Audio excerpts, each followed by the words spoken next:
जिंदगी में जब कभी मायूसी, गम के बादल बदतरीन काली घटाओं का रूप धार कर तुम पर बरसने लगे, तो घबराओ नहीं, बल्कि साबिर बनकर अल्लाह रब्बुल इज़्ज़त से मदद की फरियाद करो। इस यकीन के साथ कि ये लम्हाती आजमाइश है और इसे जल्द आसानी में बदलना है। और हाँ, अब कुछ लम्हों में ही ये खौफनाक मंजर एक कोसे कसा का हसीन इम्तिजाज बनकर तुम्हारे चार सौ ऐसे रोशनी बखेरेगा जो तुम्हारी जिंदगी से हर दर्द व आलम के अंधेरों को सुख के उजाले में बदल देगी। ये वक्ती आजमाइशें ही होती हैं जो तुम्हारे ईमान के छोटे छोटे इम्तिहान लेने आती हैं, ताकि तुम्हारा रब्बुल इज़्ज़त पर यकीन जांचा जा सके, तुम्हारा उस पर तवक्कल करना देखा जा सके और पता लगाया जा सके आया कि उसके इरादों को ना समझने के बावजूद भी तुम उसके फैसलों पर राज़ी होते हो, उसकी मसलहतों को ना समझने के बावजूद भी तुम उस पर अंधा यकीन रखते हो। तुम्हारा मुश्किल हालात में रद्द अमल कैसा होता है, हिकमत रब्बी समझकर आमीन कहते हो या फिर उसकी हिकमतों पर सवाल उठाने लग जाते हो।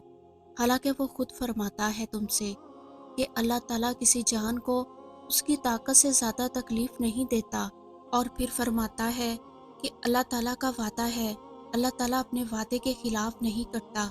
लेकिन अक्सर लोग जानते नहीं, तो फिर तुम क्यों सोचते हो कि वो तुम्हें दर्द में मुब्तला करके भूल बैठा है? फिर क्यों तुम उसकी ज़ात पर यकीन रखने के बजाय बेयकीनी का इजहार करते हो? क्यों दुआओं के बाद कबूलियत के वसवसों में खोए रहते हो, जब उसने तुमसे अहद किया है कि वो अपने बंदे को उसकी ताकत से ज़्यादा तकलीफ नहीं देता? तो फिर वो तुम्हें मुसलसल तकलीफ में कभी नहीं रखेगा। वो कम सिर्फ इंसानों जैसा नहीं है जो बढ़ चढ़कर लंबे लंबे अहद तो बांधते हैं लेकिन वफा नहीं करते। वो सच्चा है और उसके वादे भी हक हैं। जिसकी हयात दायमी है, फिर उसके वादे आरजी कैसे हो सकते हैं? जिसके हाथ में कुन का सिरा है, वो फया कुन तक रसाई लाजमी रखता होगा।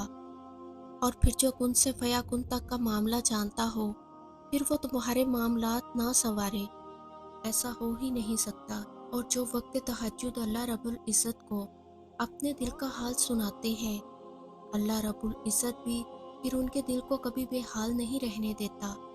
जिन चीज़ों का तुम दुनिया से पर्दा रख लेते हो, उन चीज़ों को जब अल्लाह रब्बुल इज़्ज़त के सामने बेपर्दा करते हो, तो वो उस खुददारी का मान रखता है। जो बातें तुम किसी को नहीं बता पाते, वो बातें जब अल्लाह रब्बुल इज़्ज़त को बताते हो, तो वो खुश होता है कि जो तुमने किसी से नहीं कहा, वो उससे बिला झिझक कह दिया। तुम्हें तो खबर भी नहीं कि अल्लाह रब्बुल इज़्ज़त तुम्हारे लिए कैसे कैसे मदद के ज़रिए बनाता है। तुम्हें जो आखिरी वसीला लग रहा होता है, असल में वो तो अल्लाह रब्बुल इज़्ज़त के वसीलों का आगाज़ होता है, क्योंकि तुम उसकी सलाहियतों का गुमान नहीं कर सकते। तुम ये कभी नहीं समझ सकते कि उसने किन किन बहानों से तुम्हें नवाजने के मंसूबे बनाए हैं और किन किन रास्तों से उसने तुम्हें अता करना है। और उसकी सबसे बड़ी दलील तहज्जुद है कि अल्लाह रब्बुल इज़्ज़त ने ये ऐसी नमाज बनाई जिसका सिला सिर्फ और सिर्फ अता है।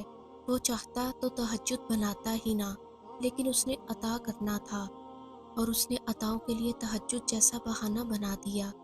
ये खासियत है हमारे रब की कि वो हमारी पसंद हम तक लाने से कभी भी इनकार नहीं करता। कबूलियत की एक राह बंद हो जाए तो वो फौरन दूसरी राह दिखा देता है। तहज्जुद है वो नमाज जो फ़र्ज नमाजों के बाद ऐसी वाहद नमाज है जो अल्लाह रब्बुल इज़्ज़त से उन कहलवाने की ताकत रखती है। तभी उसने तहज्जुद की अज़ान नहीं रखी ताकि तुम तब उसकी जानिब आओ जब आना चाहो, खौफ से नहीं बल्कि मोहब्बत से। और जब तुम्हारा दिल तुम्हें अल्लाह रब्बुल इज़्ज़त के रूबरू ले जाता है, तो वो तुम्हें थाम लेता है। इसलिए तुम उससे उम्मीद लगाए रखो, वो इस उम्मीद को कभी टूटने नहीं देगा। तहज्जुद के सजदों में बहाया गया एक आंसू सारी जिंदगी बदल देता है। हम चाहते हैं हम मांगे और हमें फौरन मिल जाए। हम इंतज़ार नहीं करते, मायूस हो जाते हैं, लेकिन क्या पता खुदा इस वक्त हमारा सब्र ही आजमा रहा हो। हम चाहते हैं हम मांगे और हमें फौरन मिल जाए, ہم انتظار نہیں کرتے، مایوس ہو جاتے ہیں، لیکن کیا پتہ خدا اس وقت ہمارا صبر ہی آزما رہا ہو۔ وہ دیکھنا چاہتا ہو ہم اس سے مانگ کے اس پر یقین کس حد تک کرتے ہیں۔ سکون ڈھونڈتے ہیں ہم، حالانکہ سکون تو یہی ہے، اس ذات سے مانگ کر اس پہ چھوڑ دو سب۔ جو مانگا اگر وہ ملا تو بہتر ہے، اور اگر نہیں ملا تو بہترین ملے گا۔ اس یقین کے ساتھ دعا وقت، حالات اور نصیب بدلنے کی طاقت رکھتی ہے۔ دل سے مانگیں اور پھر اس پہ صبر کریں۔ اور صبر یہ نہیں کہ آپ کمزور نہیں پڑ سکتے، آپ صبر رکھتے ہوئے بھی ٹوٹ سکتے ہیں، لیکن اپنا ٹوٹنا لوگوں کو مت دکھائیں، اپنے آنسو لوگوں کے آگے ضائع مت کریں۔ آپ کے آنسوؤں کی قدر خدا کے علاوہ کسی کو نہیں ہے۔ وہ دیکھتا ہے اس کا بندہ کیسے اس کے پاس آیا ہے، اور وہ سنبھالتا ہے۔ وہ بے خبر نہیں ہے تمہارے دل کے حال سے۔ وہ جانتا ہے کہ کون سا دکھ تم لوگوں کے سامنے ہنسیوں میں اڑا دیتے ہو، اور کون سا درد تم اپنے دل میں دفن کیے بیٹھے ہو۔ وہ ان بے آواز سسکیوں اور تمہاری آنکھوں میں درد کی شدت سے بہنے والے آنسوؤں سے بھی بے خبر نہیں ہے۔